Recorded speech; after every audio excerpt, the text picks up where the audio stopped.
Assalamualaikum warahmatullahi wabarakatuh.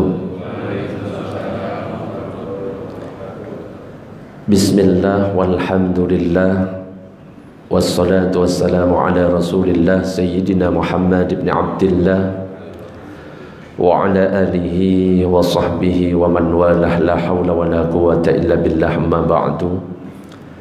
Nawayna ta'allum wa ta'lim wa tadhakkur wa tadhkir wal naf'a wal intifa' wal ifadata wal istifadah wal hath ala tamassuki bi kitabillahi wa sunnati rasulih wad du'a ila al huda wad dalalata ala al khair wa ibtigha'a wajhillahi mardatihi wa qurbihi wa thawabihi subhanahu wa ta'ala ila hadratin nabiyil mustafa Muhammadin sallallahu alaihi wasallam. Al-Fatihah. A'udzu billahi minasy syaithanir rajim. Bismillahirrahmanirrahim. Alhamdulillahi rabbil alamin, arrahmanir rahim, maliki yaumiddin. Iyyaka na'budu wa iyyaka nasta'in. Ihdinas siratal mustaqim, siratal ladzina an'amta 'alaihim ghairil maghdubi 'alaihim waladdallin. Amin. Para jamaah, Bapak Ibu yang dirahmati oleh Allah, alhamdulillah pada kesempatan pagi ini kita masih diberikan kesehatan oleh Allah, masih diberikan kesempatan untuk bisa melaksanakan salah satu kewajiban kita, yaitu sholat subuh. Dan kita bersyukur karena kita bisa melaksanakannya dengan berjamaah. Lebih-lebih bagi kita yang mungkin sempat melaksanakan ibadah-ibadah sunnah sebelumnya. Salah satu ibadah sunnah yang mungkin bisa kita kerjakan adalah solat qobliyah subuh. Sebagaimana dalam hadis itu dikatakan, raka'atal fajri khairum minad dunya wa ma fiha. 2 rakaat qobliyah subuh itu lebih baik daripada dunia seisinya. Bahkan kalau ini kita lihat dalam kitab-kitab fikih, ini termasuk solat yang tidak pernah ditinggalkan oleh Rasulullah SAW.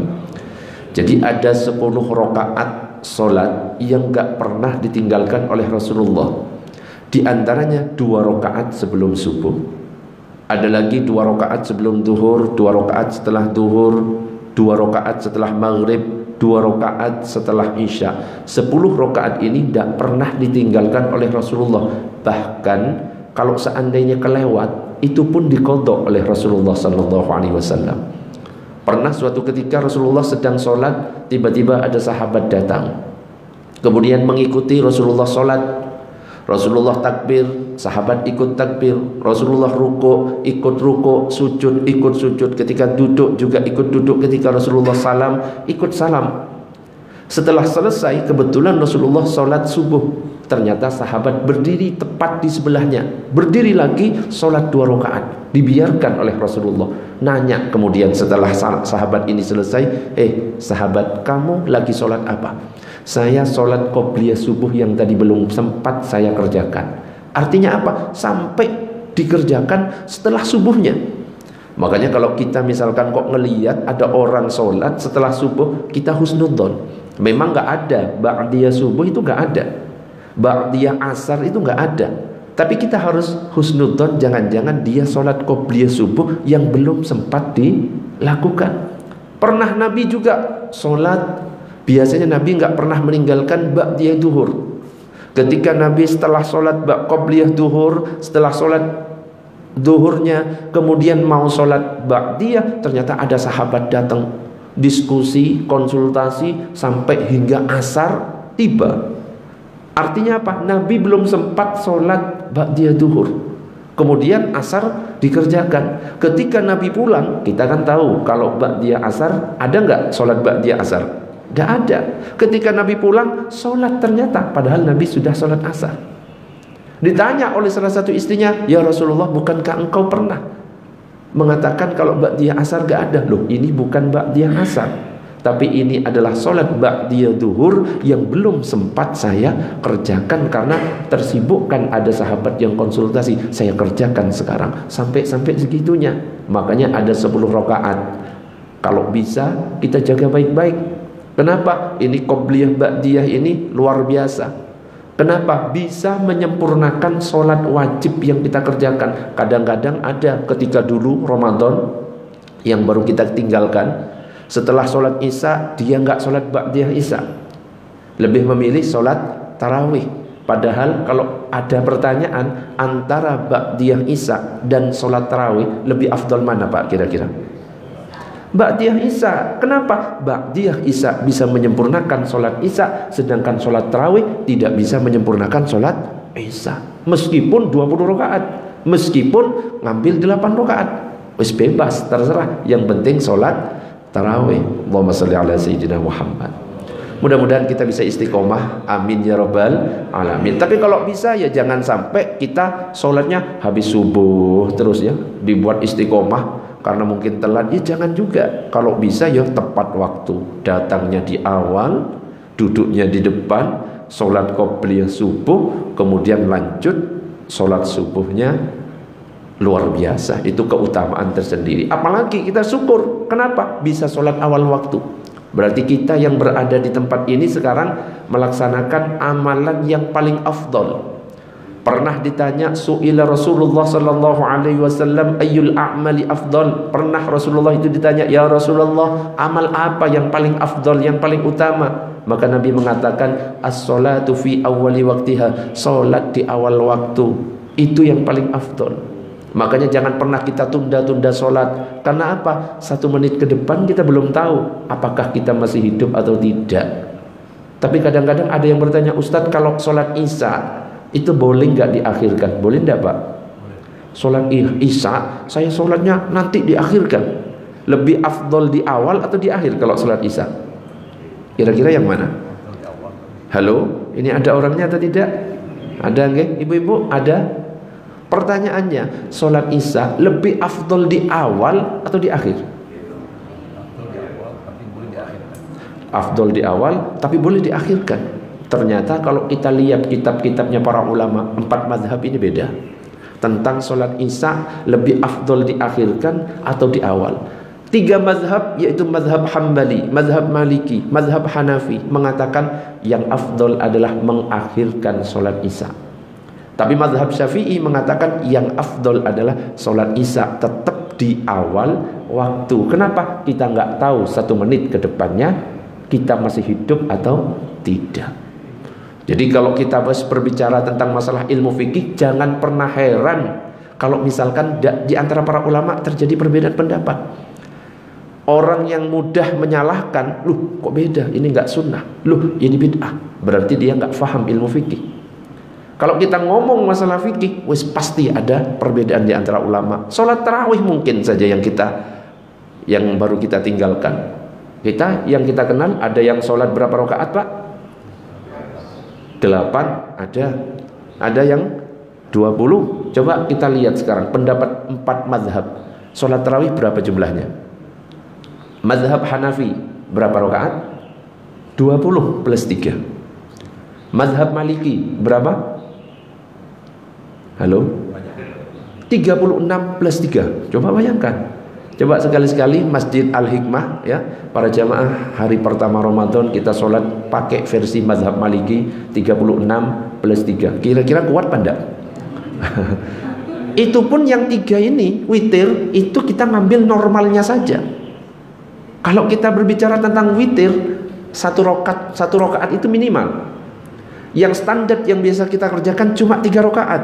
Tapi paling banyaknya berapa? 11. Coba bayangkan, kita sholat 36, ngambil maksimal witir 11 rakaat, berarti 36 tambah 11, totalnya berapa? 47. Kira-kira kuat pada? Oh, ya nggak mungkin ya kita. Ada lagi mazhab Syafi'i 20 plus 3. Ada lagi mazhab Hambali 20 plus 3. Itu ulama-ulama mazhab.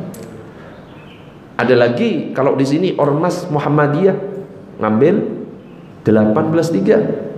Dan itu nggak masalah. Kenapa? Karena ini masalah sunnah.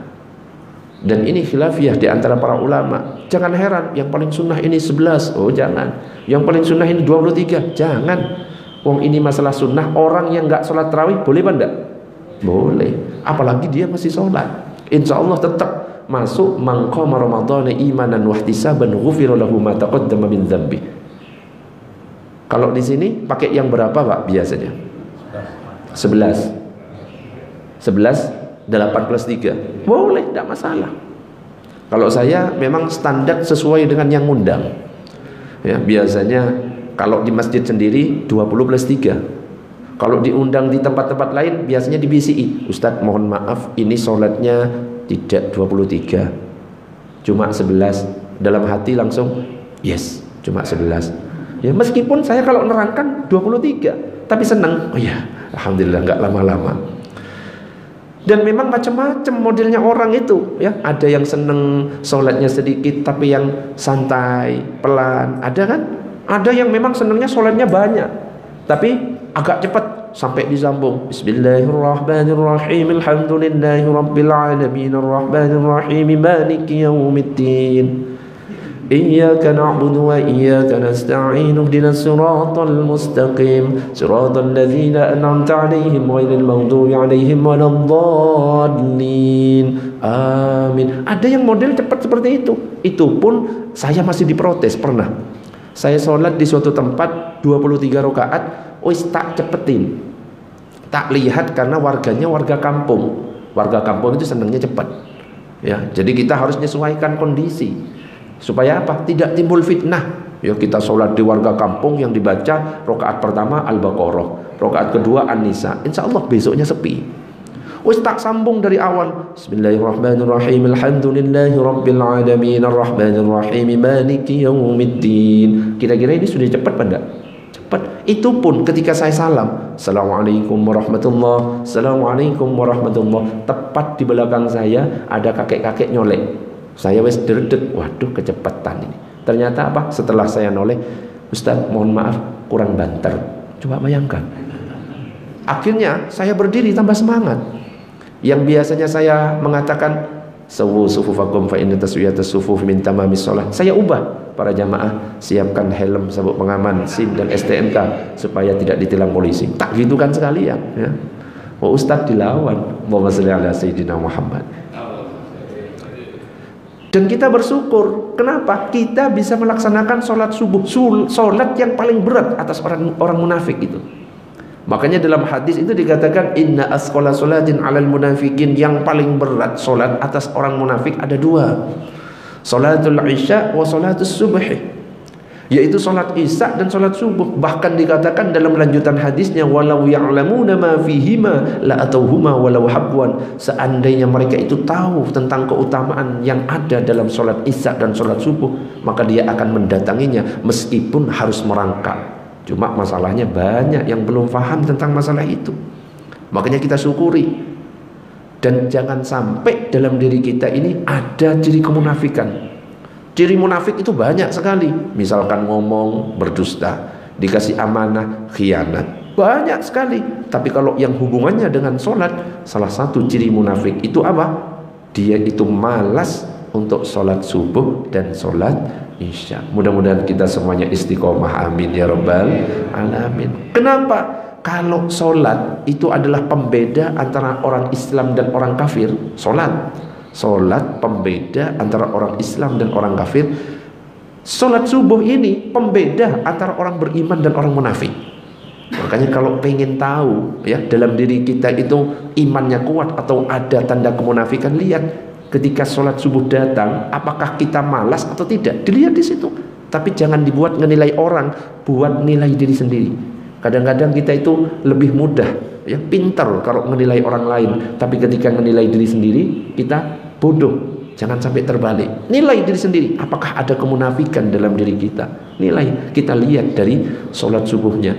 Padahal sholat subuh ini adalah salah satu sholat yang disaksikan oleh malaikat. Dalam surat Al-Isra disebutkan inna Qur'anal fajri kana mashhuda. Sholat subuh ini disaksikan malaikat. Makanya kalau pengen sholat kita disaksikan malaikat, sholat subuhnya dijaga. Jadi Allah itu menciptakan malaikat siang dan malaikat malam. Kalau malaikat siang mendampingi, mengawasi kita semuanya mulai dari subuh sampai asar. Kalau malaikat malam itu mulai dari asar sampai subuh.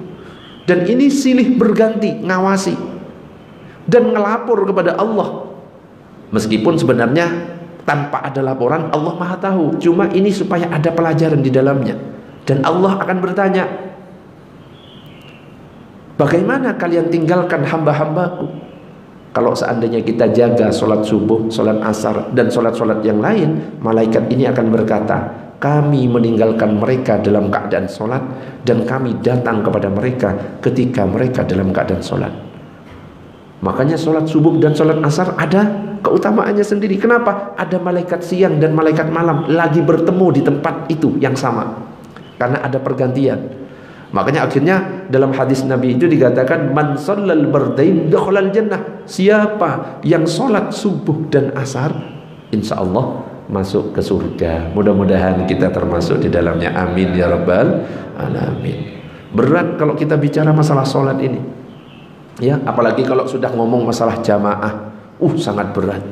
Alasannya jamaah itu sunnah. Coba Bapak Ibu, kira-kira sholat berjamaah itu hukumnya apa? Wajib atau sunnah? Berarti kalau hukumnya wajib, orang-orang yang nggak berjamaah dosa atau tidak? Jangan sembarangan mengatakan orang berdosa. Pernah nggak kita nggak berjamaah? Berarti kita berdosa apa enggak? Jangan sembarangan juga menghukumi. Hukum sholat berjamaah jangan sembarangan asal ngomong wajib atau sunnah. Kita lihat pendapat ulama 4 mazhab. Kenapa? Dalam Al-Quran kan sudah dikatakan, fas'alu ahlaz zikri in kuntum la ta'lamun. Tanyakan kepada ulama jika kamu tidak mengetahui. Jangan pernah berpendapat pakai pendapat pribadi, karena kita bukan siapa-siapa. Hafal Quran? Ya tidak. Ahli hadis juga tidak. Nek ahli hadas mungkin iya, ya. Makanya jangan sembarangan ketika berpendapat. Kalau kita berbicara 4 mazhab sekarang, sholat berjamaah, mazhab Hanafi mengatakan sunnah muakkadah. Mazhab Maliki mengatakan sholat berjamaah hukumnya sunnah muakkadah. Mazhab Syafi'i mengatakan hukumnya fardu kifayah. Fardu kifayah ini kalau misalkan sudah ada sebagian yang melakukan, berarti yang lain tidak berdosa. Mazhab Hambali ini yang paling kenceng, hukumnya fardu ain. Artinya apa? Orang yang sholat sendirian di rumah, meskipun sholatnya sah, tapi berdosa karena tidak berjamaah. Nah, kalau di sini bapak-bapak sama ibu-ibu kira-kira pakai pendapat yang mana ini? Fardu ain, fardu kifayah, atau sunnah muakkadah? Pakai yang mana, Pak? Ibu-ibu? Bapak-bapak? Kalau ibu-ibu itu afdalnya sholat di mana? Di rumah bagi bla bla bla. Ada lanjutannya.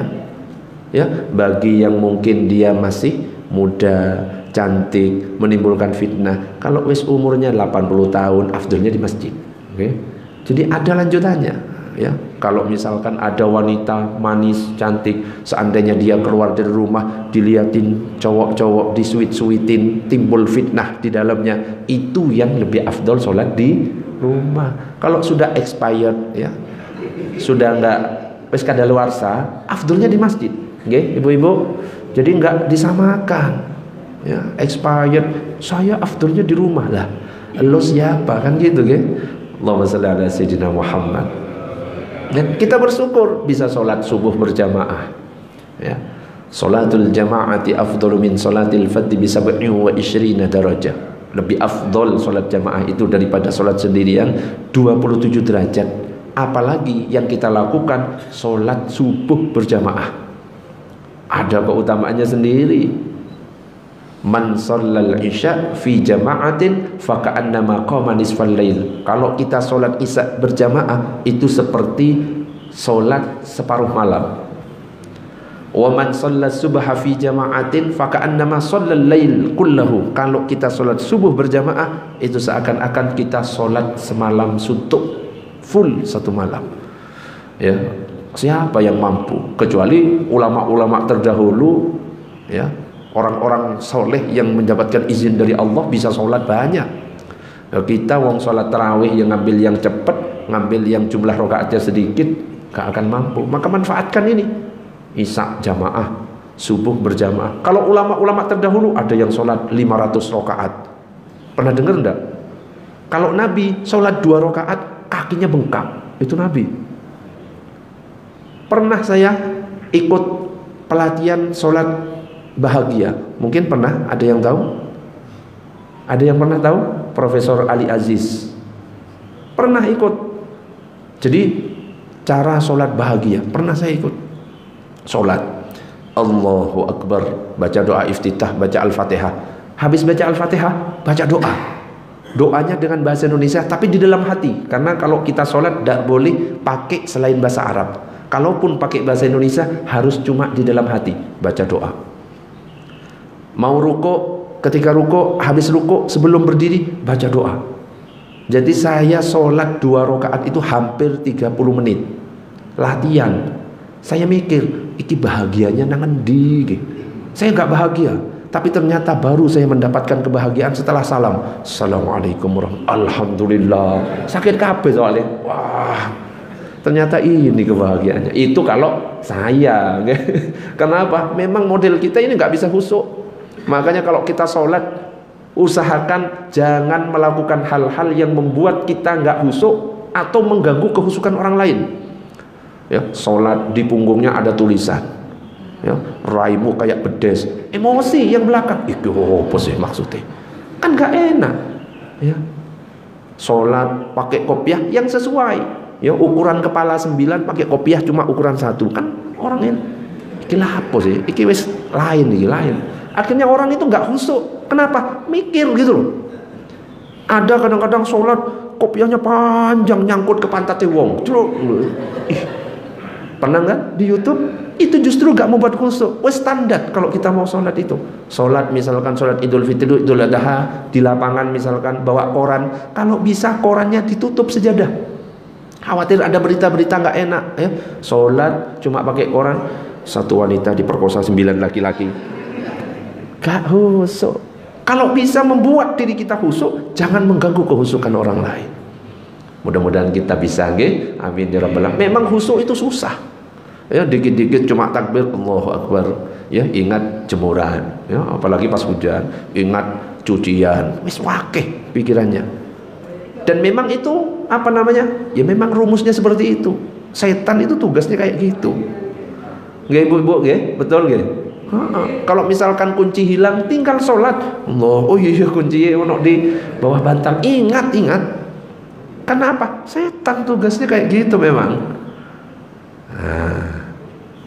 Pernah suatu ketika Nabi itu didatangi orang buta, Abdullah bin Ummi Maktum. Nanya, ya Rasulullah, boleh enggak saya sholat di rumah? Saya ini buta, gak ada yang menuntun saya ke masjid. Dalam sebuah riwayat dikatakan banyak binatang buas. Nabi mengatakan, oke, boleh. Terus kemudian berbalik, Abdullah bin Ummi Maktum itu mau pulang, ternyata kedengar suara azan. Allahu Akbar, Allahu Akbar. Dipanggil, Ibnu Maktum, hal tasmi'un nida'a fis shalah? Apa kamu dengar suara azan? Na'am ya Rasulullah. Fa'ajib, kalau kamu dengar, penuhi. Coba bayangkan, orang buta dengar suara azan, disuruh penuhi. Saking pentingnya sholat berjamaah. Apalagi kita, ya, mobil siap, kita juga normal, mata tidak buta, badan kita sehat dan lain sebagainya, tentu kita lebih afdol.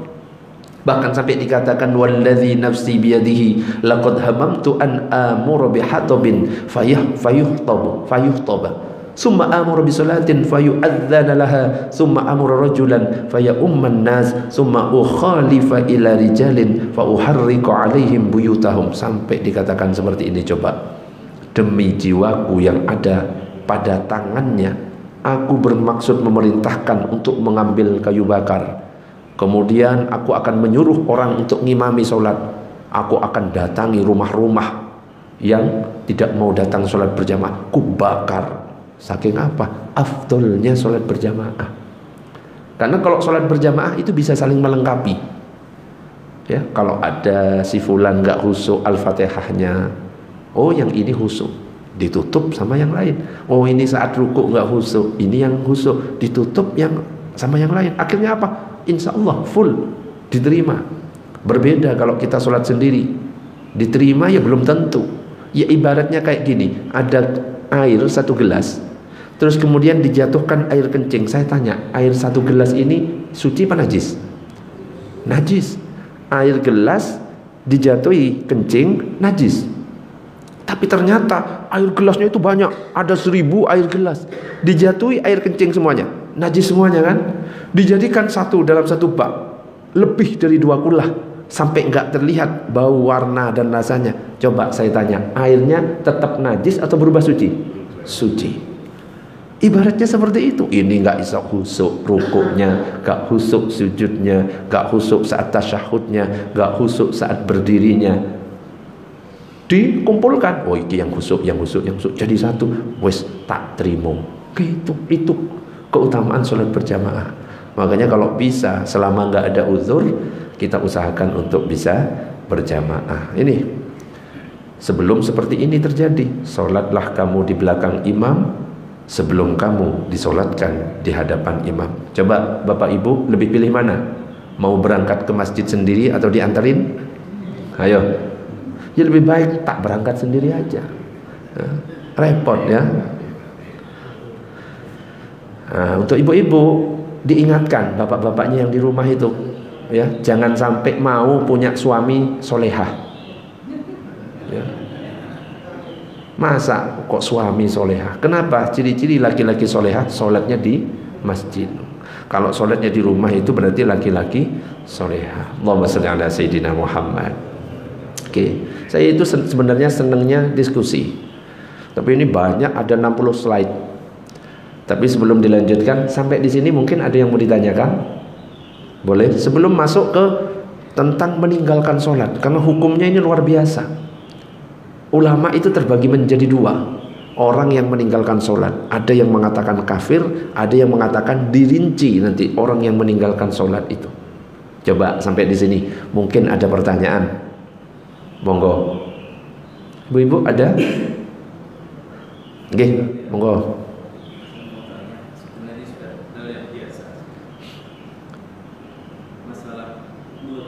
Kunut.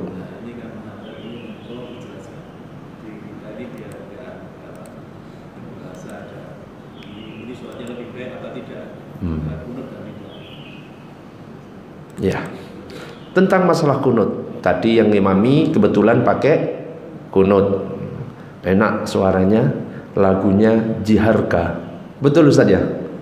Saya nyoba gak iso-iso Ustaz ya. Susah, bulet, jelimet ya.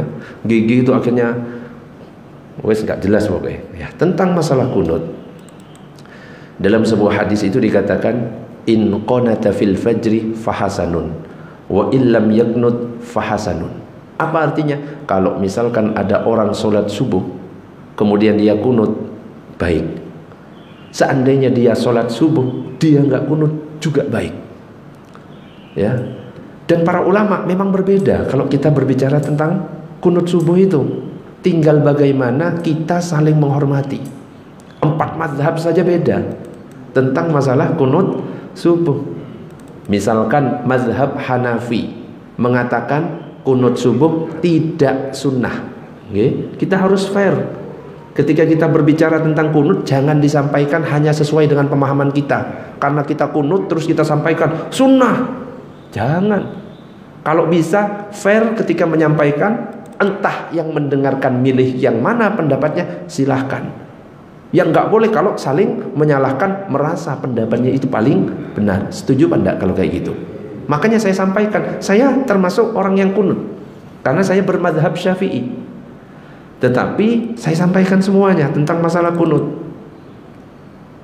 Jadi yang pertama, mazhab Hanafi mengatakan kunut subuh tidak sunnah. Yang kedua, mazhab Maliki mengatakan kunut subuh itu sunnah, tapi dilakukan sebelum ruku. Beda berarti kan? Dilakukan sebelum ruku. Mazhab Syafi'i mengatakan kunut subuh sunnah, tapi dilakukan setelah berdiri dari ruku. Mazhab Hambali mengatakan kunut subuh tidak sunnah, tapi yang ada adalah kunut nazilah. Kalau misalkan di mana suatu tempat terjadi bencana, terjadi perang, ada kunut dan dilakukannya di sholat 5 waktu. Dan menurut mereka para ulama mazhab, pendapat mereka adalah pendapat yang sahih semuanya. Jadi nggak boleh ya orang satu ini menggugurkan ijtihad ulama yang lainnya. Faham nggak maksudnya? Dan ini ijtihad. Kenapa? Yang berpendapat adalah ulama-ulama mujtahid, dan ini sudah dapat legalitas dari Rasulullah SAW. Man ijtahada fa asaba falahu ajrani. Siapa yang berijtihad kemudian betul, dapat 2 pahala. Wa man ijtahada fa akhta'a. Siapa yang berijtihad kemudian salah, falahu ajrun wahidun, maka dia dapat 1 pahala. Coba, seandainya yang kunut betul berarti dapat 2 pahala. Seandainya yang kunut salah berarti dapat 1 pahala. Gak ada yang neroko. Beda dengan zaman saat sekarang ini. Karena beda dengan pemahamannya langsung dituduh bid'ah, langsung dituduh aliran sesat. Jangan. Intinya apa? Rumusnya seperti ini. Ini rumusnya. In qanata fil fajri. Seandainya kunut di waktu salat subuh, fahasanun, baik. Wa illam yaknut, seandainya gak kunut subuh, fahasanun, sama-sama baik. Yang gak baik adalah yang gak sholat subuh. Gimana? Setuju Pak? Ada pertanyaan yang lain? Oke, monggo Bapak, silahkan. Lanjut boleh. Begini Ustaz, kalau imam itu duduk tapi makmum tidak mengaminkan, itu sholatnya sah. Ada seorang imam kunut kemudian makmum tidak mengaminkan, apakah sah? Dalam sebuah hadis disebutkan, innama ju'ilal imamu liyutamma bih. Imam dipilih untuk diikuti. Imam takbir, ya takbir. Imam ruku, ya ruku. Imam sujud, ya sujud. Dan ini hanya berlaku untuk yang rukun-rukun saja. Adapun kunut, kalau yang berpendapat berkunut itu berarti menganggap kunut sunnah. Seharusnya bijaknya ya, kalau orang yang berkunut sholat di tempat mungkin Muhammadiyah karena tidak berkunut, lebih baik ikuti imam, gak usah kunut juga. Biar apa? Tidak beda dengan yang lain dan gak dilirik. Itu kok beda gitu loh.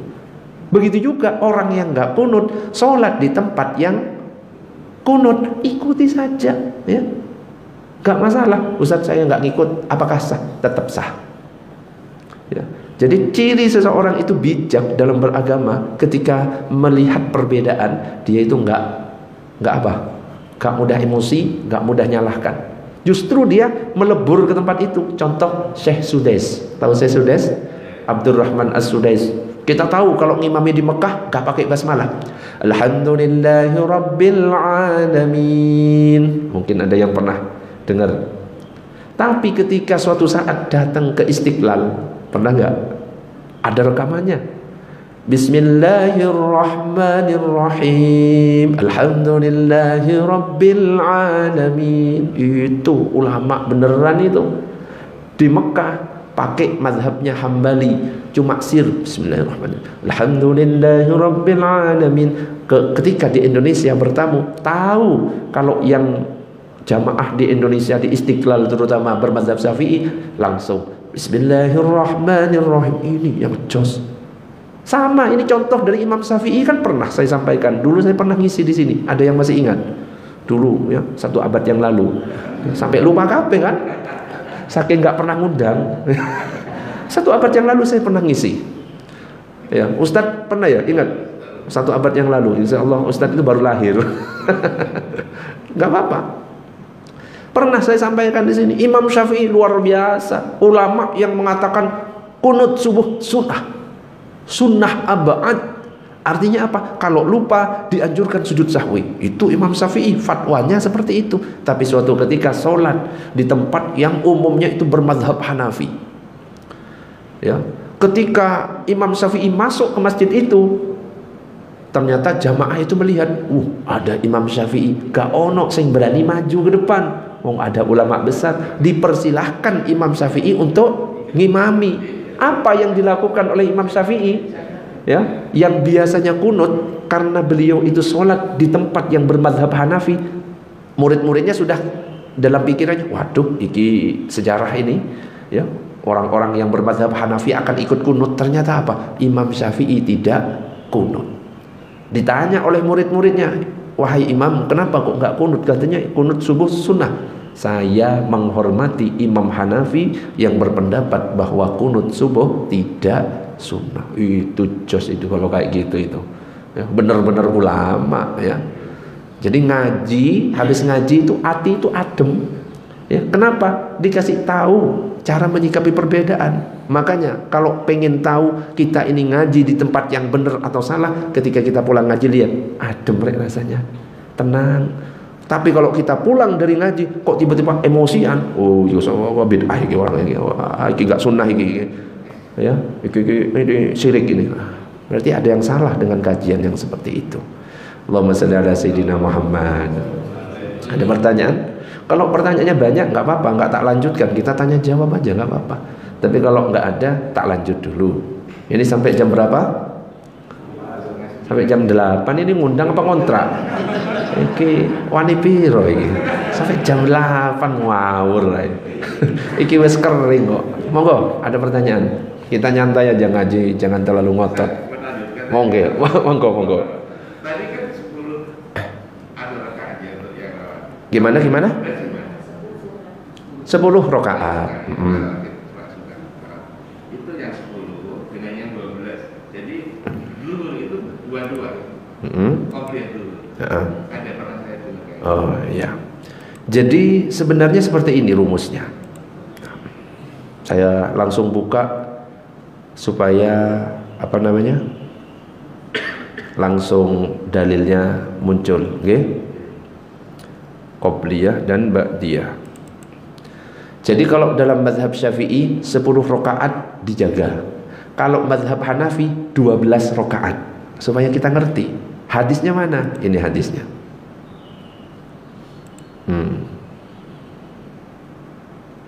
Supaya enggak, loh saya dengar dari ustadz ini 12, lah kok ustadz iki 10. Lebih baik ngerti hadisnya. Jadi aman, oh plong ya. Oh alah itu. Lebih plong. Makanya biasanya saya bawa ini karena lengkap sama hadisnya.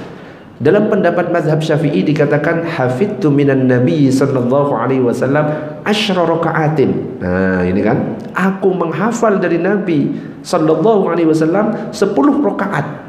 Ini yang enggak pernah ditinggal dan ini yang dipakai dalam pendapat mazhab Syafi'i. Apa saja? Raka'ataini qabla adh-dhuhri, 2 rakaat sebelum zuhur, wa raka'ataini ba'daha, 2 rakaat setelah zuhur, wa raka'ataini ba'dal maghribi, 2 rakaat setelah maghrib, wa raka'ataini ba'dal isya'i, 2 rakaat setelah isya, wa raka'ataini qabla subhi, 2 rakaat sebelum subuh. Wes clear ya tentang yang 10 rakaat. Ada juga yang mengatakan 12.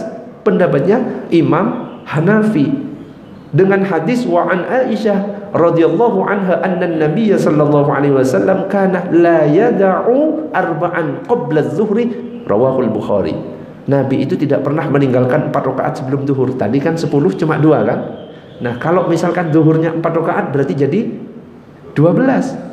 Ada hadis yang mengatakan man shalla isnata asyrata raka'atan fi yaumin wa lailatin bunya lahu bihinna baitun fil jannah. Siapa yang melakukan salat 12 rakaat dalam sehari semalam, niscaya dibangunkan sebuah rumah baginya di surga. Jadi mazhab Syafi'i mengatakan berapa rakaat? 10. Mazhab Hanafi mengatakan 12. Jelas atau tidak? Nah, ada pertanyaan yang lain? Monggo. Jangan melotot, okay? Boleh tanya aja, okay? Melotot gak enak. Kalau nggak ada saya lanjut dulu, okay? Allahumma shalli ala sayyidina Muhammad. Oh, monggo, silakan. Mengqadha sholat itu misalnya sudah balik terus sholatnya sering bolong kan, beberapa pengajian kita harus mengqadha sholatnya. Nah, itu tata caranya bagaimana? Terus kalau bilangannya kita tidak tahu, terus apa boleh dilebihkan jadi atau gimana? Dikasih lebihan ya, bonus ya, hadiah bonus. Oke, pertanyaan bagus. Ini ada nggak yang full mengerjakan sholat? Pasti ada yang bolong kan? Pasti ya. Jadi ada hadis seperti ini. Nah, apakah Solat yang kita tinggal itu wajib kita qadha, memang ada ulama yang mengatakan gak wajib diqadha. Ada. Ya, seperti pendapatnya Ibnu Taimiyah. Ibnu Taimiyah biasanya dijadikan rujukan oleh teman-teman Salafi, pakai pendapat yang mengatakan bahwa tidak wajib diqadha, cukup bertaubat, perbanyak solat sunnah. Tapi pertanyaannya, apakah solat sunnah bisa nggak, setara nggak kalau digantikan untuk menggantikan sholat wajib? Nggak bisa. Makanya ulama-ulama mazhab ternyata mengatakan wajib diqadha. Kenapa? Ada hadis yang berbunyi seperti ini: man nama an sholatin aw nasiyaha falyusalliha idza dzakaraha la kaffarata laha illa dzalik. Siapa yang sholat karena lupa, siapa yang meninggalkan sholat karena tertidur atau lupa, maka hendaknya ia melakukan setelah dia ingat dan tidak ada pengganti selain itu. Artinya apa? Kalau misalkan kita lupa atau ketiduran atau kelewat karena lalai dan lain sebagainya, wajib diqadha. Gak ada pengganti selain mengqadha sholat sesuai dengan sholat yang kita tinggalkan. Bagaimana kalau misalkan kita meninggalkan sholat bertahun-tahun, mungkin waktu SMA nggak sholat baru tobat ya setelah 20 tahun kemudian. Apakah saya meninggalkan 20 tahun sholat itu wajib diqadha semuanya, Ustaz? Gimana itu? Itu kan pertanyaannya. Terus saya nggak tahu jumlahnya, Ustaz. Gimana ini? Nah, oke, kita lihat dulu. Ada ayat yang ada hadis yang berbunyi seperti ini. Fadainullahi ahaqqu ayyuqdha. Hutang kepada Allah lebih berhak untuk dibayar. Coba, seandainya kita punya utang kepada manusia, harus dibayar atau tidak? Harus. Berarti utang kepada Allah lebih wajib lagi. Artinya kalau kita nggak sholat, pernah meninggalkan sholat, wajib nggak diqadha? Wajib. Ya. Seperti dalam mazhab Syafi'i mengatakan wajib diqadha. Nah ini mazhab Maliki misalkan, kalau seandainya punya utang banyak, ya caranya itu gimana? Cara mengqadhanya setiap hari kita bisa mencicil. Ya, habis sholat subuh, sholat qadha lagi. Habis sholat duhur, qadha lagi. Misalkan kita tahu saya punya utang 2 tahun nggak sholat, sholat selama 2 tahun 2 kali. Faham nggak maksudnya? Saya 4 tahun nggak sholat ini, ngodoknya gimana? Sudah 4 tahun sholatnya 2 kali. Habis sholat duhur, sholat lagi. Allah, saya ngodok sholat duhur karena Allah. Ustaz, saya nggak tahu jumlahnya. Perkirakan, kemudian yakini jumlahnya. Kalau lebih boleh. Saya ini berapa ya nggak sholat? Pokoknya langsung hitung, diperkirakan. Saya mulai kuliah ini nggak pernah sholat, sibuk dengan kuliah saya. Kuliah ini sekitar saya molor 1 tahun, berarti 5 tahun. Langsung diyakini, ya sudah, saya anggap utang saya 5 tahun, lakukan selama 5 tahun, sholatnya qadha, dicicil. Bisa dipahami? Ustaz, mati Ustaz ini sebelum 5 tahun. Gimana utang sholatnya? Insya Allah innamal a'malu bin niat wa innamal likulli imri'in ma nawa. Karena sudah ada niat mengqadha, insya Allah Allah lebih paham tentang masalah itu. Bisa dipahami? Ada lagi pertanyaan? Monggo, silakan.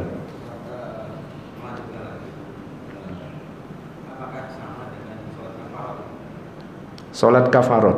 Salat kafarat dalam kitab I'anatut Thalibin dikatakan bid'ah mungkaroh. Salat 4 rakaat terus bisa menghilangkan, mengqadha salat-salat yang puluhan tahun, ya. Itu dalam kitab-kitab fikih itu dikatakan bid'ah mungkaroh. Itu sebenarnya amalan orang-orang soleh, wali-waliullah di Tarim Hadramaut, dan itu untuk orang-orang tertentu. Setelah dikonfirmasi, saya punya teman namanya Kiai Haji Ma'ruf Khosin, ya, ketua Aswaja NU Center Jawa Timur, ya, ketua Fatwa MUI Jawa Timur juga, itu sudah konfirmasi kepada para habaib. Ternyata itu bukan untuk mengqadha, tapi itu untuk sholat sunnah mutlak, dan itu hanya dilakukan orang-orang tertentu, tidak untuk disebarkan. Yang jadi masalah disebarkan kepada orang awam, akhirnya orang awam melakukan, menganggap remeh dan enteng dengan sholat berapa rakaat itu, ya, Jumat berapa terakhir, akhirnya terlunaskan semuanya. Itu kurang benar, dan itu sudah diklarifikasi dari para habaib, okay, tentang sholat kafaroh. Kalau dalam kitab I'anatut Thalibin dikatakan bid'ah mungkaroh.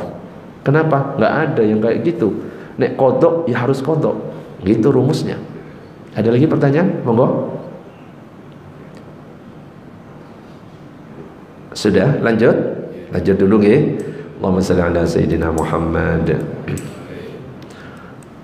Jadi file ini banyak, makanya langsung tak munculkan. Ini cara sholat, mulai dari niat sampai salam berdasarkan 4 madhab, dalil Al-Qur'annya, dalil hadisnya, qaul ulamanya disebutkan. Makanya kalau misalkan dibahas satu pertemuan tidak bisa ini berseri, karena saya ngaji di mana, Pantai Mentari Kenjeran, itu sampai 5 pertemuan baru selesai. Kenapa? Dalil semuanya disampaikan, perbedaan-perbedaan, kasus-kasus semuanya disampaikan. Ya ada, ya Ustadz wes singkat saja, ya nggak bisa. Kalau singkat ya saya cuma ngomong praktik aja selesai 5 menit. Ya. Tapi ini berseri, kenapa? Dalilnya rinci, Al-Qur'annya disebut, hadisnya disebut, perkataan ulama-ulama yang beda-beda disebut, kasus-kasus yang terjadi disebut semuanya. Seperti tasyahud ada yang gerak, betul? Disebutkan dalil hadisnya gimana yang bergerak. Ulama yang mengatakan bergerak itu sunnah gimana? Ada yang diem saja gini, betul? Dalil hadisnya yang kayak gimana? Qaul ulamanya seperti apa? Itu disebut, sehingga apa? Kita itu plong, gak mudah nyalahkan. Sing sunnah itu bergerak, sing sunnah itu sing meneng, ya. Terus apalagi saling mencaci. Oh pokok tahiyat kok gerak-gerak kayak cari sinyal, ya kan gak enak ngono kan? Ini kan gak bener. Makanya ini sampai berapa halaman, slide-nya ini sampai 16, ya. Itu pun saya bahasnya sangat cepat. Oke, kita lanjut. Allahumma shalli ala sayyidina Muhammad. Balik lagi ke materi, jangan pernah tinggalkan sholat. Nah, apalagi setelah sholat qobliyah subuh, kemudian dilanjut sholat subuh, ada majelis-majelis seperti ini, ya. Kemudian nanti dilanjut dengan sholat sunnah isyraq. Luar biasa. Kita duduk di majelis ini berarti apa? Duduk di taman-taman surga. Pernah Nabi itu berkata, "Idza marartum biriyadil jannah farta'u." Kalau kalian melewati taman-taman surga, singgah tempat itu. Nanya sahabat, "Apa itu taman-taman surga ya Rasulullah?" Dijawab, "Majalisul ilmi." Wa fi riwayatin khilaquz zikri. Majelis-majelis zikir, majelis-majelis ilmu, itu namanya taman-taman surga. Ustaz, ada yang majelis sholawat, ya nggak apa-apa, yang penting nggak ada kemaksiatan di dalamnya. Tapi kalau di dalam isinya joget-jogetan, kan ada kan, sholawatan, joget-jogetan, haram tetap. Bukan syafaat yang didapat, tapi laknat dari Allah. Kalau memang mau sholawatan silahkan, tapi yang benar cara sholawatnya. Sholawat versi doa boleh, kan ada, ya. Allahumma cukupono luberono, kan enak. Keluarga sehat kabeh. Iki kok menengai, amin gitu loh. Bu, amin bu. Iki doa, coba nggih, biar nggak ngantuk. Allahumma cukupono luberono. Oh, kan enak kan?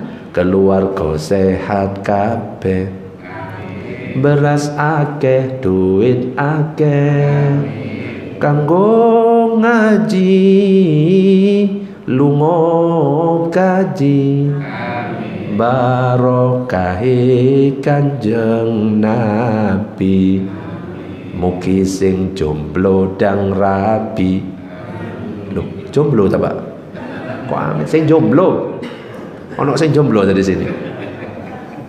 Nggih, dibantu amin aja nggih. Oh, kasihan sing jomblo ya. Yang jomblo nggak usah bersedih ya. Jomblo itu kan artinya sendiri. Sendiri itu kan artinya satu. Indonesia merdeka karena bersatu, okay? Jadi luar biasa ya. Diaminkan, dibantu. Mugi sing jomblo dang rabi oleh anak kiai. Enak loh. Adem kalau kayak gitu. Ono sing viral di TikTok. Ya. Sholawatan NU viral. Ini. Bapak NU, Ibu Muslimat. Coba dijawab nggih.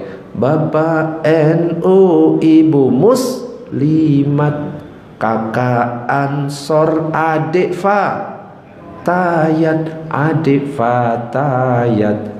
Dijawab yang kompak. Tahlilane saben malam Jumat, moleh tahlilan podo gowo.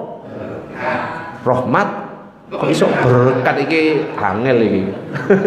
Berarti sama kayak di TikTok iki ya. Mulai tahlilan nggih cari rahmat, dapat rahmat, tutup berkat. Iki berarti gak jauh beda dengan yang di TikTok.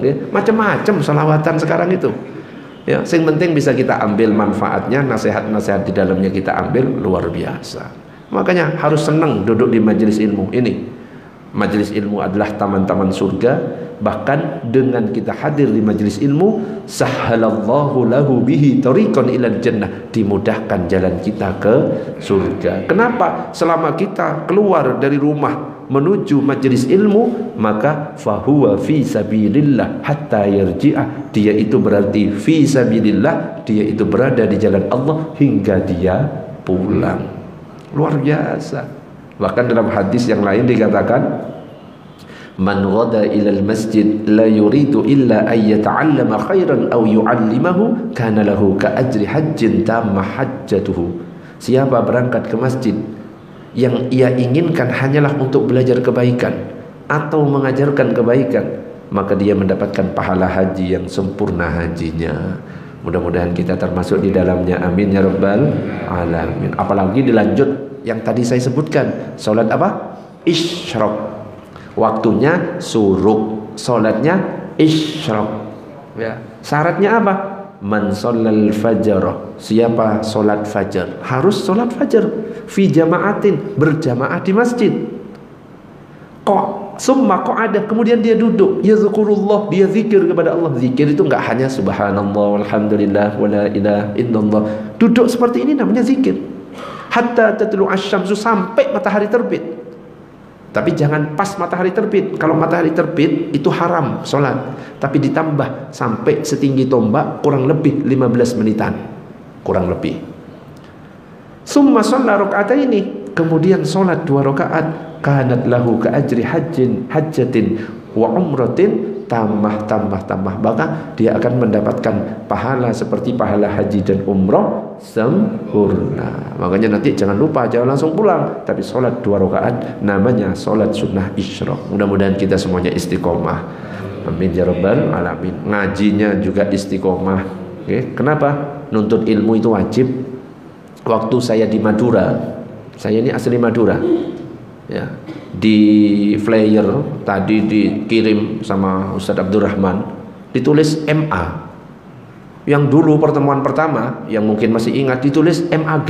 Padahal saya nggak gitu gelarnya. Ya, kalau MAG itu ya singkatannya, ya saya plesetkan akhirnya Madura asli, guys. Ya. Kalau cuma MA, Madura asli, ya bener ya. Jadi tulis MA nggak apa-apa, Madura asli maksudnya. Saya nggak punya gelar gitu. Doa nggak apa-apa.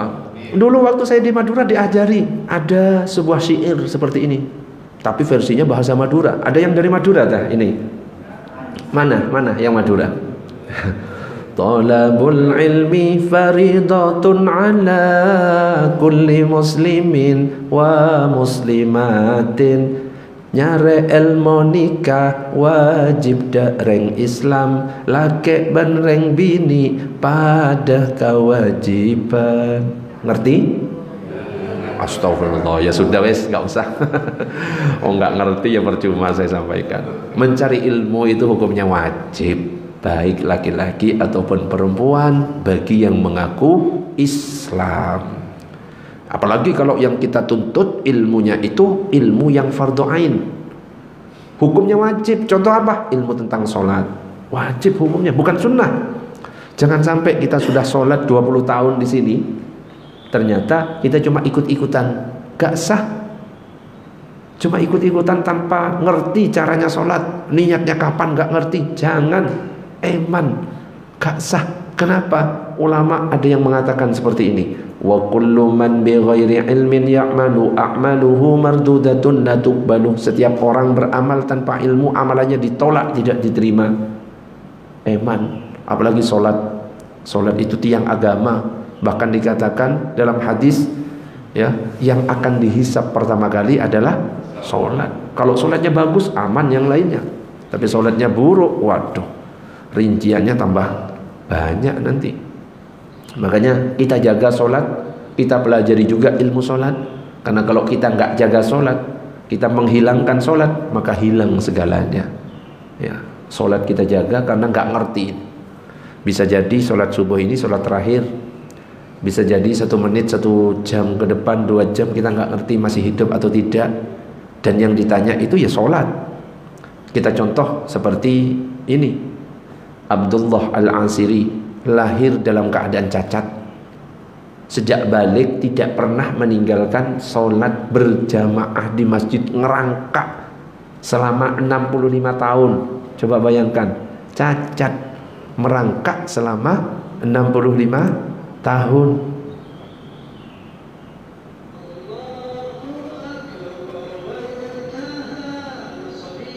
Ini orangnya merangkak 65 tahun. Coba bayangkan, tidak pernah meninggalkan sholat berjamaah, padahal harus merangkak seperti ini. Bagaimana dengan kita? Jalan normal, sepeda motor siap, mobil juga siap. Coba apa nanti jawaban kita di hadapan Allah ketika ditanya, oh enggak sholat berjamaah? Wah, bingung kita pasti.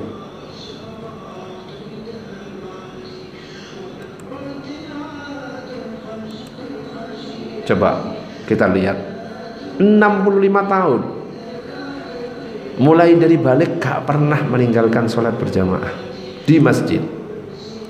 Padahal beliau tidak sempurna dilahirkan. Nah, ini harus dijadikan pelajaran untuk kita semuanya ini. Bahkan ada lagi yang apa? Buta. Ini sampai ngikat tali dari rumahnya karena nggak ada yang menuntun untuk ke masjid supaya bisa sampai di masjid. Loh, kita nggak perlu tali-tali seperti itu. Tapi coba kita saksikan orang buta karena ngerti tentang fadilahnya sholat berjamaah sampai seperti ini. Ini jadikan pelajaran buat kita semuanya.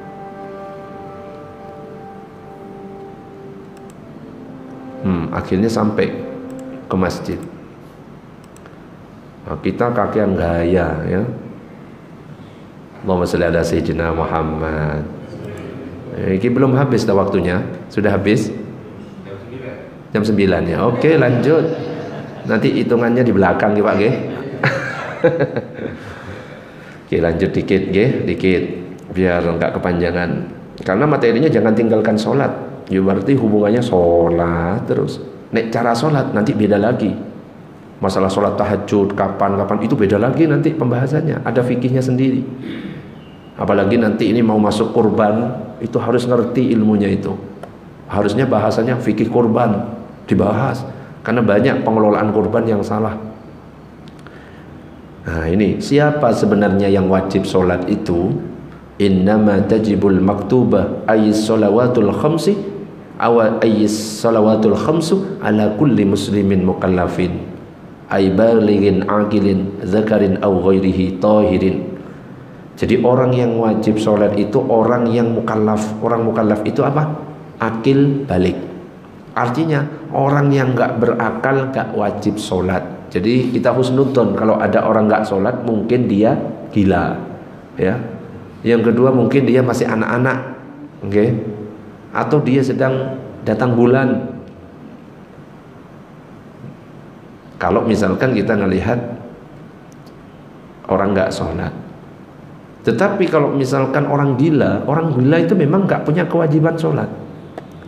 Gak ada beban-beban kewajiban sholat, puasa, gak ada tanggungan itu semuanya kalau orang gila. Bahkan kalau seandainya ada orang lahir dalam keadaan gila terus matinya ya gila, coba pertanyaannya, kira-kira orang seperti itu masuk surga atau neraka? Surga atau neraka? Gak pernah sholat juga gak pernah poso. Surga atau neraka? Surga. Kenapa? Tidak ada maksiat di dalamnya, gak ada dosa. Surga itu tempatnya orang yang gak ada dosa. Makanya bapak ibu kalau ingin masuk surga salah satu caranya gampang ya. Nah, cara praktis, nggak pengen sholat, nggak pengen poso, jadi orang gila.